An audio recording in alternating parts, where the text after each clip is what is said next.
There is a story buried beneath the quiet shorelines of Lake Michigan, a story about one of the greatest fortunes in American history, a mansion so grand it seemed almost mythic, and a family whose rise and fall mirrored the fate of a company that once shaped the entire country. Today, nothing remains of that mansion. Not the marble columns that shimmered in the sun. Not the gardens designed to rival Europe's finest estates. Not the grand staircases, the terraces, the carved stone balconies, or the soaring halls where the richest families in America once gathered. All of it has vanished, erased so completely that most people living nearby do not even know it ever existed. Yet behind that disappearance lies a story that changed America. A story few people were ever told. A story that began with a man named Julius Rosenwald. Before he was one of the most influential businessmen and philanthropists in the country, Julius Rosenwald was a boy growing up above his parents' clothing shop in Springfield, Illinois. Nothing about his childhood suggested he would one day help build the most powerful retail empire in the world. He didn't come from old money. He didn't inherit a dynasty. He didn't have famous ancestors or family connections. What he did have was curiosity, discipline, and a relentless belief that ordinary people deserved access to good products at fair prices. His early life was modest.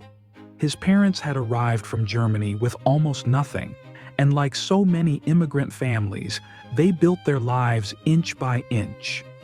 Julius grew up sweeping floors, folding fabric, and listening to customers talk about what they wish they could afford but couldn't.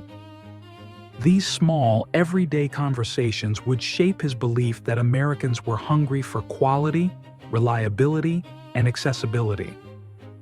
When Julius was still in his teens, he entered the world of business with a small clothing manufacturing venture.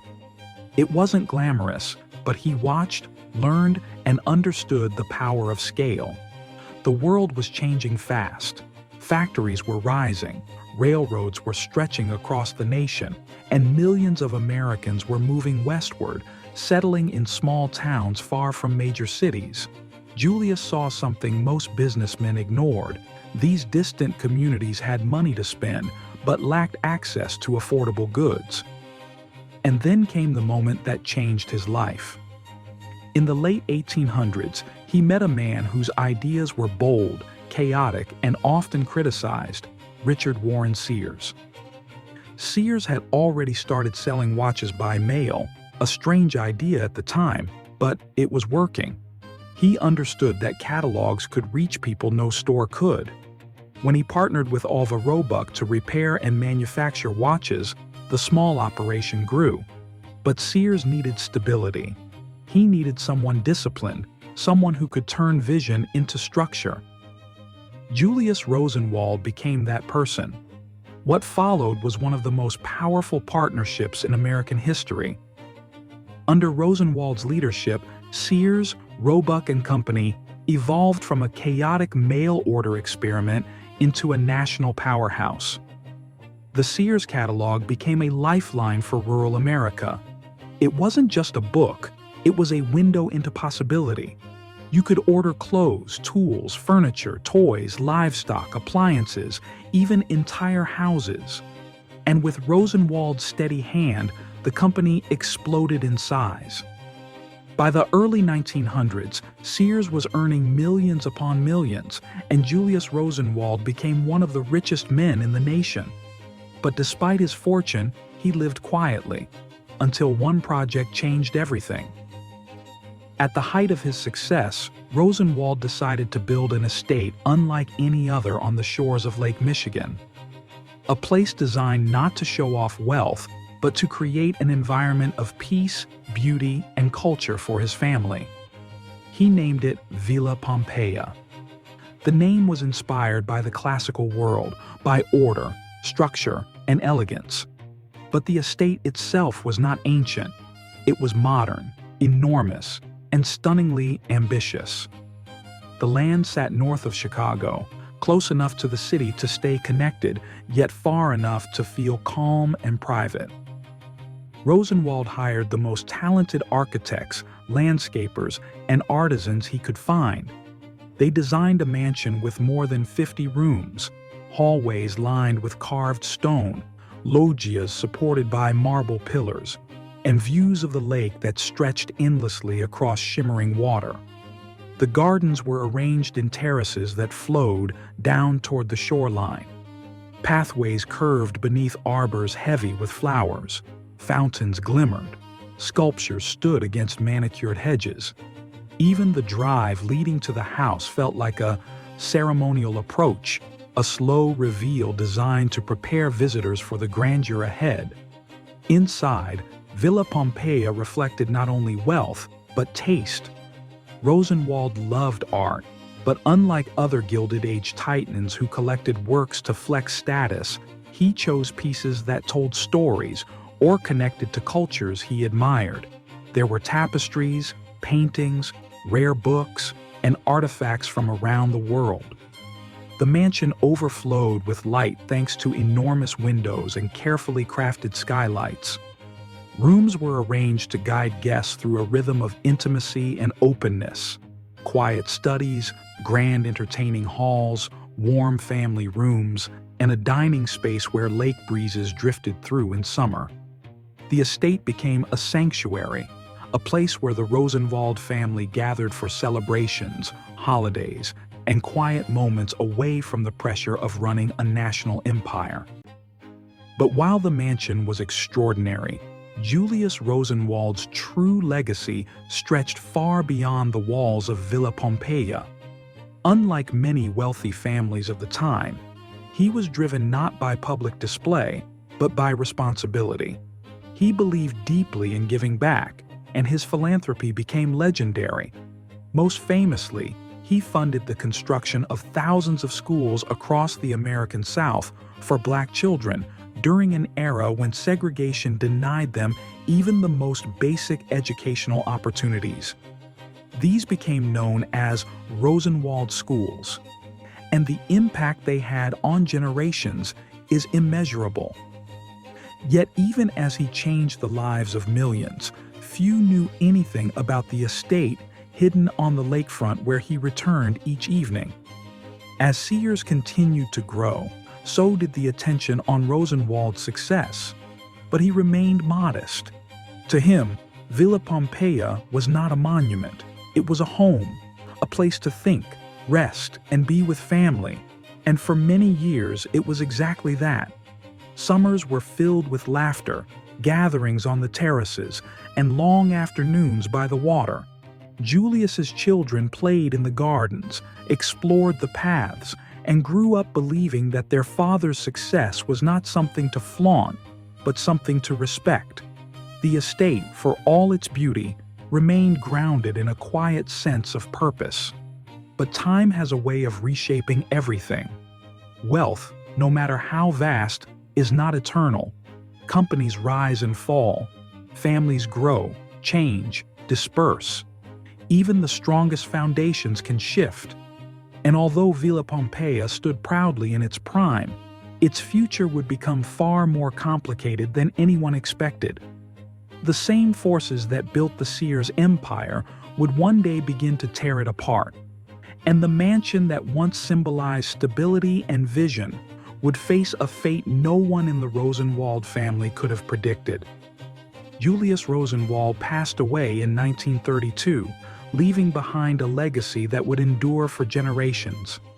His death marked a turning point not only for the family, but for the estate itself. Without his guiding presence, the home lost the anchor that had given it meaning. His children inherited the property, but the world around them was changing quickly. The Great Depression had shaken the country. Economic habits were shifting. Sears itself, once a titan, began to feel the early tremors of the retail revolution decades before the public noticed. And in the midst of all this, Villa Pompeia stood silent, waiting for a new chapter that would never fully come. In the years following Rosenwald's death, the estate grew increasingly difficult to maintain. The gardens required constant care. The buildings needed repairs. The shoreline shifted with storms and seasons, and the cost of preserving such a massive property became overwhelming. As the pressure mounted, the Rosenwald family made a decision they never imagined they would face. Villa Pompeia would be closed. The estate that had once symbolized hope, ambition, and beauty would be left behind. The mansion that hosted some of the most influential figures of its era would soon stand empty. A masterpiece without a guardian? For a time, the great mansion remained intact, sitting quietly on its bluff above the lake, as though waiting for the family to return. But empty houses age quickly. The paths that once glowed with lantern light began to crack. The gardens that had once been trimmed with precision grew wild. Trees pushed their roots into the stone walls. Waves from Lake Michigan pounded the shoreline, pulling soil away inch by inch. Each winter brought new damage. Each summer revealed more signs of decline. What had once been a jewel of the North Shore was slowly becoming a relic. And yet, even in its fading state, Villa Pompeia remained breathtaking. People who lived nearby in those years often described the sight of the abandoned mansion as hauntingly beautiful. Sunlight would fall across the terrace and illuminate the carved balustrades. The wind would drift through the empty halls and carry faint echoes of laughter that had once filled the rooms. Children who wandered too close were warned not to trespass, but many of them climbed the walls anyway, drawn to the mystery of the great house. They walked through silent corridors where dust floated like snow in the rays of afternoon sun. They stood in the great hall and tried to imagine the parties, the music, the gatherings of powerful men and women whose decisions helped shape the entire nation. The house became a legend even before it officially disappeared. The Rosenwald family held onto the estate for years, hoping perhaps that one day it might be restored or repurposed. But time and economics were moving against them. The maintenance costs were staggering, the taxes were immense, and the country was changing. By the mid-20th century, the idea of maintaining enormous European-style estates was beginning to feel outdated. Small families, modern lifestyles, and post-war practicality clashed with the idea of owning a 50-room mansion with countless terraces and a shoreline that demanded constant protection. The Rosenwald heirs faced the same fate that had already struck so many families of the Gilded Age. Their fortune was substantial, but it was scattered across foundations, charitable endeavors, and businesses that were evolving in ways no one could fully predict. Meanwhile, Sears itself was entering a new era. For decades, it had dominated American retail. Its catalog had once been called the Consumer's Bible. Its stores were opening across the country at a speed no competitor could match. But the seeds of its future struggles were already present. New technologies, new shopping habits, new forms of entertainment, and new patterns of urban growth were slowly shifting the landscape. Companies that had once relied on mail order began turning toward in-person retail. Department stores were rising. Downtown shopping districts were booming. And Sears, once the king of the catalog, had to reinvent itself again and again. The story of Villa Pompeia is inseparable from the story of Sears. The mansion was born from the company's golden age, and its decline mirrored the slow unraveling of the empire Julius Rosenwald helped build. By the 1950s, Sears was still powerful, but the character of American life had changed. The era of mansions on private lake shores was giving way to suburban houses, shopping centers, highways, and new ideas about wealth and community. Families who once lived in sprawling estates were choosing homes that required less maintenance, less staff, and less display. Luxury was becoming quieter, more practical, less theatrical. And so the Rosenwald family faced a choice. They could pour millions into restoring Villa Pompeia, or they could let it go. The decision, while heartbreaking, was inevitable. The estate was sold and plans were drawn up for what would come next. Some believed the mansion might be saved, perhaps as a museum, a cultural center, or a campus for a philanthropic organization. But the cost of restoration was immense. Others suggested converting the mansion into apartments or an institution. But the structure was aging rapidly, and modernization would have required tearing it apart. Developers saw the property differently. They saw land, valuable land, on a prime stretch of the North Shore where new homes could be built. And so, quietly, without fanfare, the fate of Villa Pompeia was sealed. Before demolition began, local photographers, historians, and curious neighbors came to capture the mansion's final days. They moved through rooms that still held fragments of their original beauty. A carved doorway, a stained glass panel, a tiled floor where faint geometric patterns still glimmered under the dust. They walked through hallways where light streamed through broken windows, casting long shadows across walls that had once held priceless art. They stood in the grand dining room, now empty except for debris, and imagined the dinners Julius Rosenwald had hosted, the conversations that had echoed through the house as the great minds of the early 20th century gathered under its roof. And then the machines arrived. Bulldozers, wrecking crews, and trucks lined the drive where horse-drawn carriages had once stopped. One by one, the walls that had witnessed so many moments of family life, celebration, and quiet reflection were brought down. Stone cracked, wood splintered, glass shattered. The great terrace overlooking the lake fell piece by piece.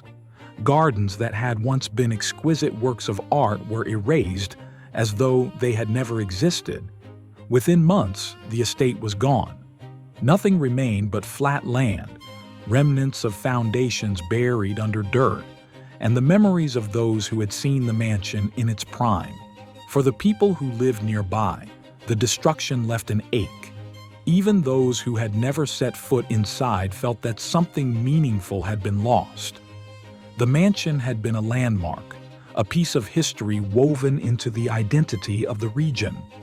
Its absence created a void, a sense that the past had slipped away quietly while no one was watching. But for the Rosenwald family, the loss of Villa Pompeia was more than the demolition of a house. It was the closing of a chapter, the end of an era that had defined their lives, their identity, and their place in the story of American wealth. As the estate disappeared, so too did the public memory of Julius Rosenwald's personal world. People remembered his philanthropy, the schools he funded, the impact he had on civil rights, and the innovations he brought to Sears. But the mansion he built, the home where he shaped his greatest ideas, faded into obscurity. Without physical walls to preserve the memory, the story slipped into whispers, photographs, and the occasional archival record. The land was eventually developed, divided into residential lots, and filled with homes that bore no trace of the colossal estate that once overlooked the water. No markers, no plaques, no standing structures. Nothing to suggest that one of the most influential figures of the early 20th century had once walked those grounds. Yet the disappearance of Villa Pompeia raises a question that echoes across many forgotten estates. How does a place so extraordinary vanish so completely? The answer lies in the shifting nature of wealth, time, and legacy. Julius Rosenwald believed strongly in using his resources for the greater good, and he gave away much of his fortune during his lifetime. His children and grandchildren continued that tradition, focusing their efforts on philanthropy rather than preserving a mansion that required endless amounts of money simply to stand still. Unlike other Gilded Age families who clung to their estates as emblems of power, the Rosenwalds let theirs go. The decision was practical, thoughtful, even humble. but in doing so, they allowed a part of their personal history to fade beyond reach. There is a kind of quiet poetry in the idea that a family committed to service, education, and progress did not cling to material grandeur. But for those who loved the estate or recognized its architectural significance, the loss remains profound. A masterpiece of early 20th century design was erased not by fire or disaster, but by time, economics, and the shifting values of a family guided more by purpose than by prestige. And yet, even though the mansion is gone, its story continues to shape the identity of the region, the legacy of the Rosenwald family, and the history of American philanthropy. As the land settled into its new life, something unexpected happened. People began to talk about the mansion again. A new generation of historians, researchers, and architecture enthusiasts started piecing together the fragments of its history.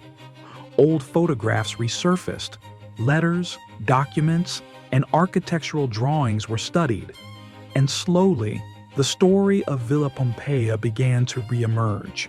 Not as a physical structure, but as a symbol of an era of ambition, generosity, and the complex dance between wealth and responsibility. The mansion had vanished, but its meaning had not. And in many ways, its absence made its story even more compelling.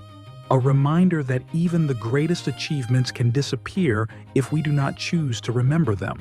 Long after the estate was gone, people still spoke in hushed tones about what it must have been like to walk through its halls. There were stories of the grand staircase that curved like a ribbon of light toward the upper floors.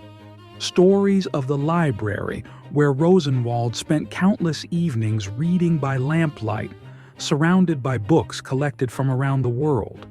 Stories of summer dinners on the terrace, where the sound of waves blended with laughter and music.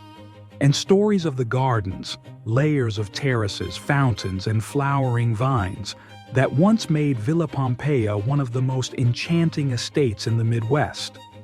These memories became part of the fabric of local lore, passed down not through official records, but through the recollections of those who had been there, or whose parents and grandparents had watched the mansion rise in its glory. But the deeper story of Villa Pompeia is not about architecture alone. It is about the extraordinary man who built it, and about the world that shaped him. Julius Rosenwald was not a typical titan of industry. He did not seek personal monuments, grand displays of wealth, or public adoration. In fact, he was often uncomfortable with praise. He believed strongly in the Jewish principle of tzedakah, the obligation to give, and he used his fortune to address some of the most urgent challenges of his time. His work with Booker T. Washington, his support of black education, and the establishment of the Rosenwald Fund left a legacy far greater than any mansion could. During the decades when Villa Pompeia stood at its peak, Rosenwald was deeply involved in philanthropy across the United States.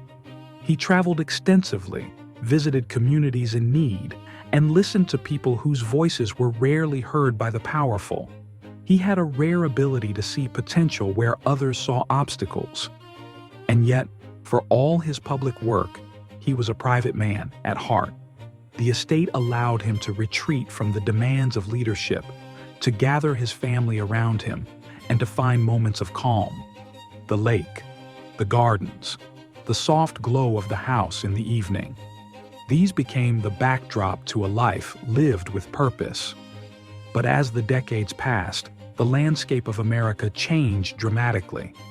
The world that had shaped Rosenwald's early years was disappearing. The horse-drawn carriages that once rolled up the drive gave way to automobiles. The catalog orders that had made Sears ubiquitous were challenged by new forms of commerce. And the lavish estates of the early 20th century, symbols of an age defined by ambition and transformation, began to feel out of place in a world concerned with practicality and efficiency. Even so, the Rosenwald story continued to unfold. His children inherited his commitment to social good, contributing to education, the arts, and humanitarian causes. But they did not share his attachment to Villa Pompeia. To them, the estate represented a bygone era, one that no longer aligned with the family's values or the realities of modern life. They cherished the memories of summers spent on the lake, of family gatherings in the Great Hall, of quiet evenings watching the sun set over the water. But they also understood that the mansion was impractical, costly, and ultimately unsustainable. And so the decision was made. Villa Pompeia would not be preserved as a memorial or a museum. Instead, the land would be redeveloped to serve new families, new dreams, and a new era. It was a choice rooted in humility, in the belief that legacy should be carried in actions and values, not in stone and marble. Yet even as the family let the estate go, the story of Villa Pompeia remained deeply intertwined with the rise and fall of Sears. Throughout the mid-20th century, Sears experienced periods of remarkable success. The company expanded with suburban shopping malls, creating massive retail centers that became the heart of American consumer culture. Families shopped at Sears for everything from appliances to clothing, tools to toys. The Kenmore label became synonymous with reliability. Craftsman tools were prized for their durability. And the Sears catalog, though declining in influence, still reached millions of households. For a time, it seemed the company would thrive forever. But beneath the surface, the retail world was shifting again. Department stores faced competition from discount chains, warehouse stores, and new business models that threatened traditional retail. Sears, once the master of reinvention, struggled to adapt. Decisions made by executives in later decades often prioritized short-term gains over long-term strategy. As the company lost focus, profits dwindled, competitors gained ground, and the empire that Julius Rosenwald had helped build, an empire that had shaped American life for nearly a century, began to crumble. As Sears declined, the story of Villa Pompeia took on a new layer of meaning. The mansion had vanished long before the company reached its darkest moments, but its disappearance began to feel symbolic.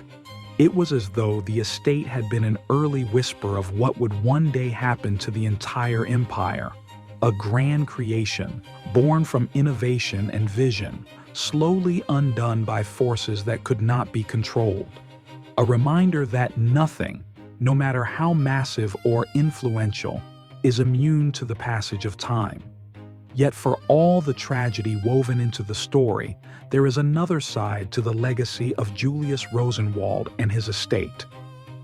While Sears eventually faced bankruptcy, store closures, and a painful decline, the philanthropic work of the Rosenwald family endured.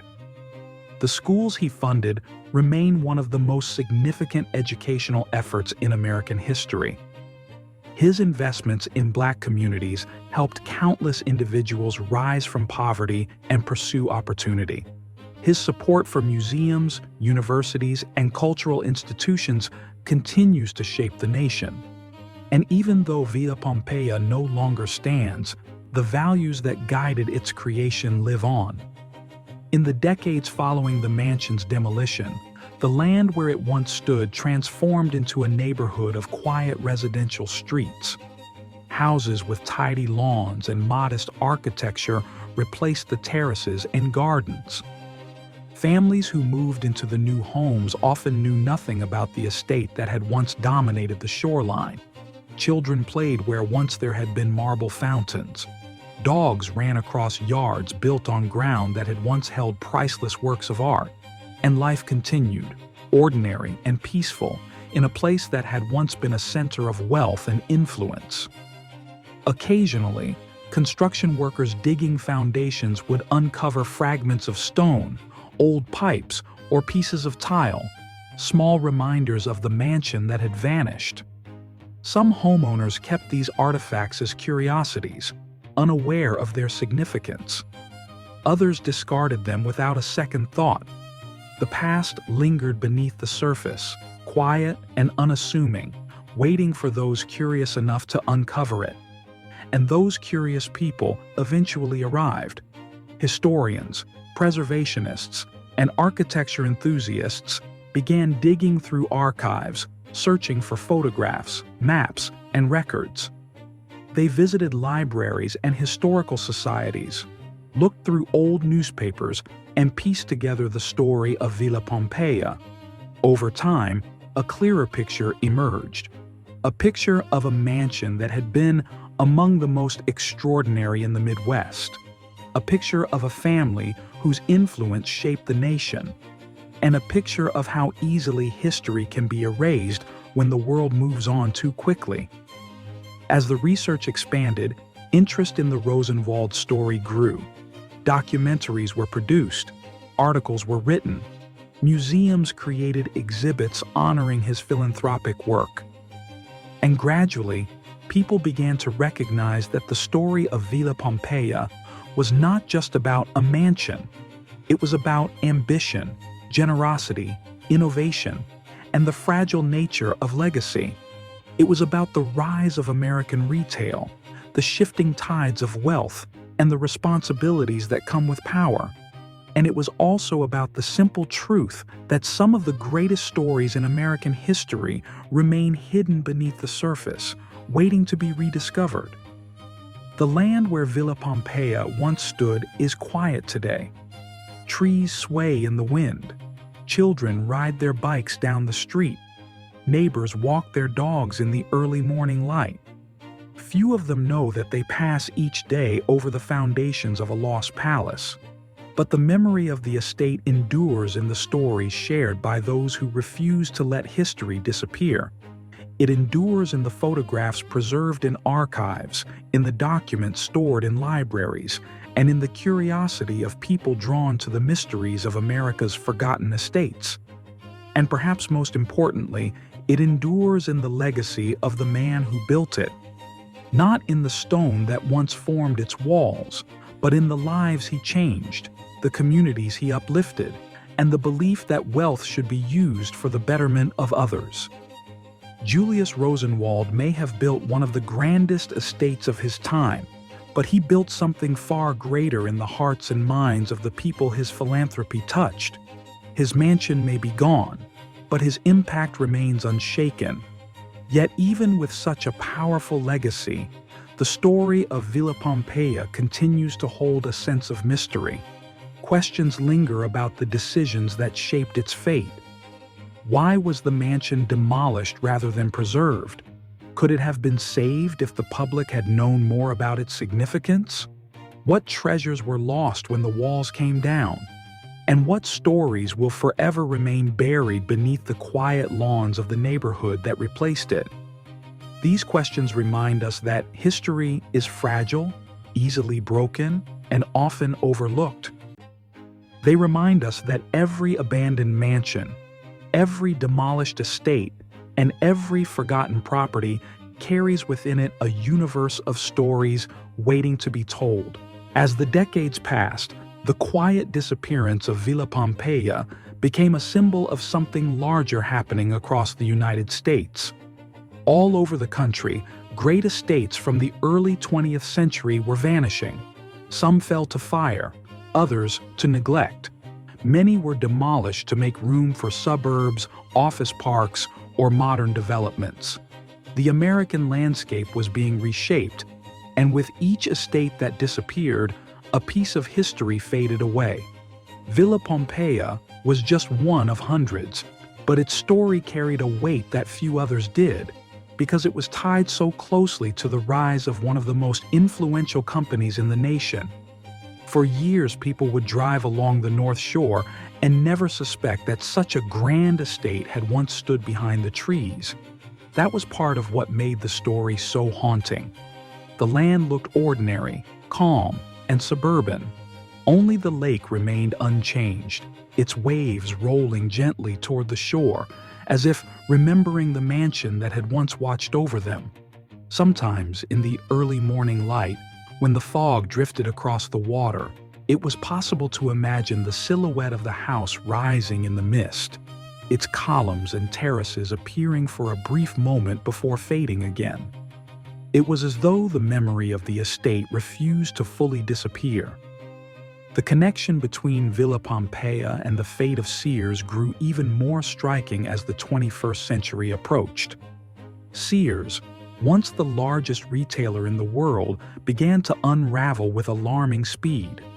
Competition from modern retail giants eroded its market share. Online shopping shifted customer habits in ways the company failed to anticipate. Stores closed, entire divisions vanished. What had once been the proud cornerstone of American commerce became a patchwork of empty buildings, liquidation sales, and abandoned parking lots. The decline was slow at first, then sudden, then relentless. For many Americans, the collapse of Sears was deeply personal.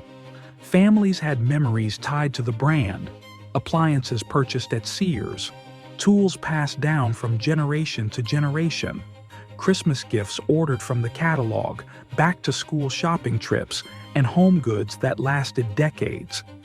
Sears was woven into the fabric of everyday life.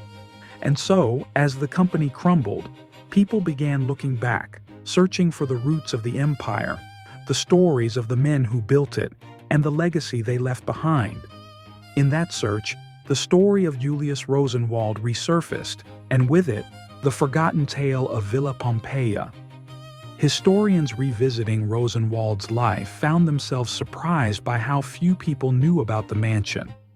Unlike the Biltmore estate, the Breakers, or other Gilded Age mansions preserved as museums, Villa Pompeia left almost nothing behind. No public tours, no restored rooms, no gift shop, no glossy brochures. Its existence had been documented mostly through black and white photographs, old newspapers, architectural plans, and faintly remembered stories. The lack of physical remnants made the research more challenging and more compelling. The estate became a mystery, a lost chapter of the American dream. Some scholars argued that the disappearance of Villa Pompeia was fitting, even poetic. They believed the estate reflected Rosenwald's humility, his belief that wealth should be used to solve problems, not to create shrines to oneself. Others felt the loss was a tragedy, a reminder that America has sometimes failed to preserve the most important pieces of its cultural and architectural history. And still, others saw the story as a warning about the fragility of legacy, the idea that even the most powerful achievements can be undone by time, neglect, and changing values. But one thing was clear: the story of Villa Pompeia held an undeniable fascination. People wanted to know what it felt like to walk through the mansion at its peak, to stand on its terraces and gaze out over the lake, to see the sunlight bouncing off the marble floors, to sit in the garden surrounded by flowers and fountains. They wanted to know what conversations took place in the Great Hall, what decisions were made in the library, what quiet moments shaped the lives of the Rosenwald family. They wanted to understand who Julius Rosenwald was, not as a business figure, but as a father, a husband, a thinker, and a man who believed deeply in the power of education and opportunity. As more people began telling the story, pieces of the estate resurfaced. Someone found architectural drawings in a forgotten archive. A family uncovered old photographs in an attic. A historian tracked down letters describing visits to the mansion. A local resident discovered a stone lion that once stood in the garden, now covered in moss and leaves behind a shed. Each discovery added another thread, weaving together a tapestry of memory and history. And as the picture became clearer, something remarkable happened. The story of Villa Pompeia began to come alive again. But beyond the architecture and the legacy, the estate also revealed something deeply human. Like so many grand homes built during the Gilded Age, Villa Pompeia was more than a display of wealth. It was a place where families grew, where children played, where ideas were formed, where joys and sorrows took place within its walls. It held moments of celebration, moments of heartbreak, and moments of quiet reflection. Even though the mansion was enormous, its story was not just about grandeur. It was about life, real life, lived by people whose names may be remembered in history books, but whose private experiences were as ordinary and emotional as anyone's. There were summers when the lake breeze carried the smell of fresh-cut grass across the gardens. There were evenings when lanterns glowed along the walkways and conversations drifted softly through open windows. There were mornings when Julius Rosenwald stood on the terrace, drinking coffee as the sun rose over the water, thinking about the challenges ahead. There were family dinners, birthday celebrations, holidays spent around crackling fireplaces, and quiet nights when the only sound was the wind brushing against the shutters. These moments gave the estate its soul, and they linger in the story even after the walls are gone. And yet, the disappearance of Villa Pompeia also speaks to the ephemeral nature of luxury. Many of the grand estates built by America's wealthiest families were designed to last forever, with stone walls, marble floors, and intricate craftsmanship meant to endure for centuries. But time is unpredictable. Changing economies, shifting cultural values, natural decay, and the high cost of maintenance all play roles in determining what survives and what doesn't. Some estates become museums, some become private institutions, some are restored, and others vanish, leaving behind only memories, photographs, and the faint echo of what once was. Villa Pompeia belongs to that final category, and in a way, its disappearance makes its story even more powerful. Without a physical structure to distract or entertain, we are left instead with the essence of what the estate represented: ambition, generosity, change, and the complexities of legacy. It reminds us that buildings can fall, but ideas endure, that fortunes can disappear, but the impact of a life well lived can ripple through generations, and that the true measure of a person is not in the size of their home, but in the value of their contributions to the world. Still, for those who love history, architecture, and forgotten places, the loss of Villa Pompeia is bittersweet. It stirs curiosity. It invites imagination. It inspires questions about what it must have looked like in its prime, how it felt to walk through its halls, and what secrets it might still hold beneath the ground.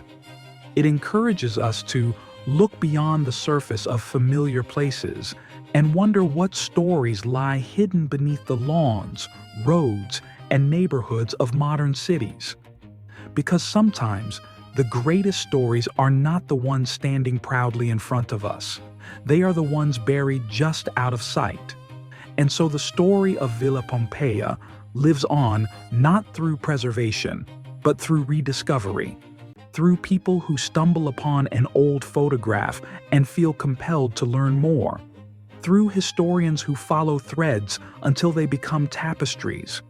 Through family stories passed down from those who once worked on the estate or visited during its prime. Through the enduring legacy of Julius Rosenwald, whose influence reached far beyond the walls of his home. And through videos like this one, which bring forgotten places back into the light, honoring the lives and dreams that once shaped them. But the story is not finished yet, because the rise and fall of Villa Pompeia mirrors something deeper about America itself. It reflects the cycles of innovation and decline, of ambition and humility, of creation and disappearance. It reminds us that progress often comes with loss, and that preservation requires not just money, but intention. And most of all, it shows us that even when the physical world leaves no trace, the human stories remain, waiting for someone curious enough to find them. In recent years, As interest in forgotten estates and lost American landmarks has exploded online, the story of Villa Pompeia has found a new audience. People who had never heard of Julius Rosenwald or the estate now find themselves captivated by the photographs, the maps, and the fragments of its past. The mansion may be gone, but the curiosity surrounding it grows stronger with each generation. That curiosity is driven not only by nostalgia, but by a desire to understand how something so grand could disappear almost without a trace. One of the most surprising parts of the story is how little the local community remembered the estate as time went on. Children who grew up near the shore in the 1960s and 1970s would play along the lake without knowing that a palace once stood only a few feet away. Teenagers walked dogs on trails unaware they were tracing the same paths the Rosenwald family once used for morning strolls. Homeowners built houses on land that had once been part of elaborate gardens, driveways, and lawns, but never knew the full scope of what had been there before. It was as though the earth itself had quietly covered the memories, leaving only hints for those who took the time to look deeper. Every so often, however, reminders appeared. Someone digging a foundation would uncover a chunk of marble that didn't belong anywhere else. A gardener would find an old brick stamped with markings from the original construction. A rusted piece of balustrade would surface near the lake after heavy rain. These small discoveries felt almost supernatural, like artifacts rising from the ground, as if the estate were trying to speak again. Each fragment told a tiny part of a much bigger story.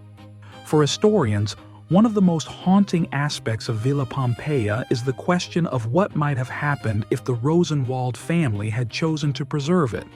Could the estate have become a museum like the Biltmore, a cultural center, a historic landmark?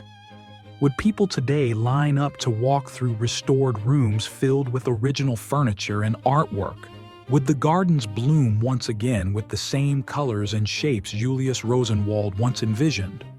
Or would the cost of preservation have overwhelmed even the wealthiest benefactors?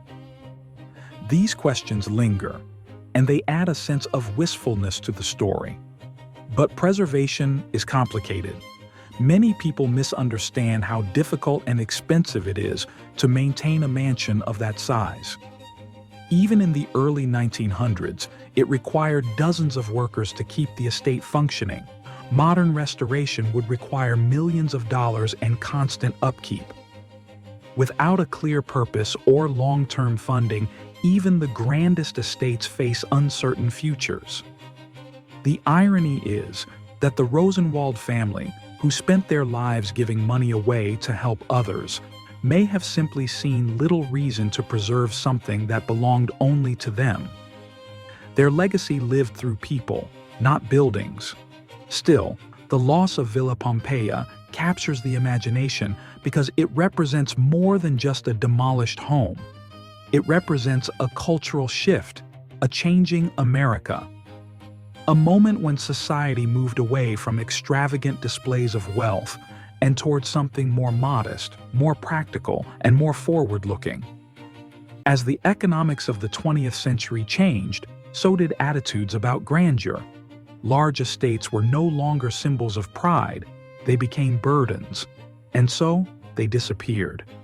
Yet the fascination remains, and perhaps it always will, because Villa Pompeia is not only the story of a mansion, it is the story of a company that shaped American life for more than a century. It is the story of a man who believed deeply in fairness, generosity, and responsibility. It is the story of a family that chose humility over spectacle. And it is the story of how even the largest empires can fade. Today, as people look back at Sears and wonder how such a giant could collapse, the story of Villa Pompeia provides an unexpected mirror. Sears dominated American retail in the same way that Villa Pompeia dominated the lakefront.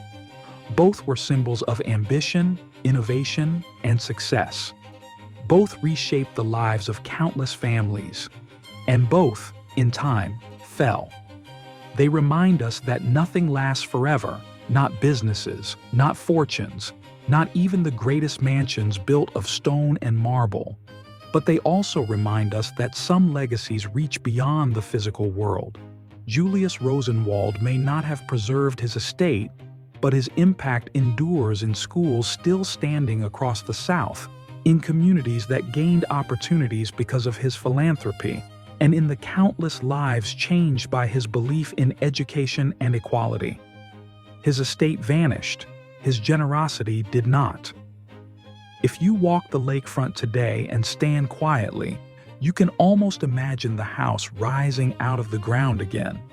You might picture the sound of wagon wheels on gravel as guests arrive for dinner. You might imagine the laughter of children echoing across the lawn. You might envision servants opening tall doors, light spilling onto the terraces, and voices drifting through open windows on warm summer nights.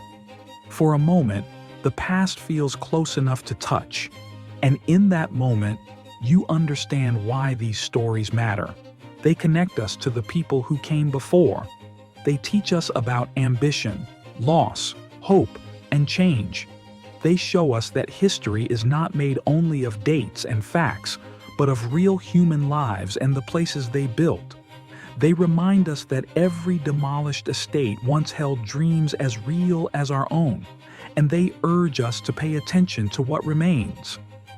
Perhaps the greatest lesson of Villa Pompeia is that beauty and meaning do not vanish just because a building is gone. The estate may have disappeared, but the story persists. It lingers in photographs, in dusty archives, in whispered memories, and in the curiosity of anyone who stumbles upon a forgotten piece of marble near the lake. It lives on in the legacy of a family that changed America in ways far more enduring than stone. And so, the story continues. Not in the walls of a mansion, but in the minds of the people who hear it. Every time someone discovers a photograph, reads a letter, or watches a video like this one, Villa Pompeia rises once more. Not as a building, but as a reminder that even the most magnificent creations can fall, yet still leave behind a legacy worth remembering. History has a way of keeping what needs to be kept, and sometimes the things we lose tell us just as much as the things we save. This was the story of Villa Pompeia, the forgotten estate of Julius Rosenwald, the hidden cornerstone of the Sears Empire, and a vanished monument to a chapter of American life that will never come again. A place lost to time. A legacy that remains.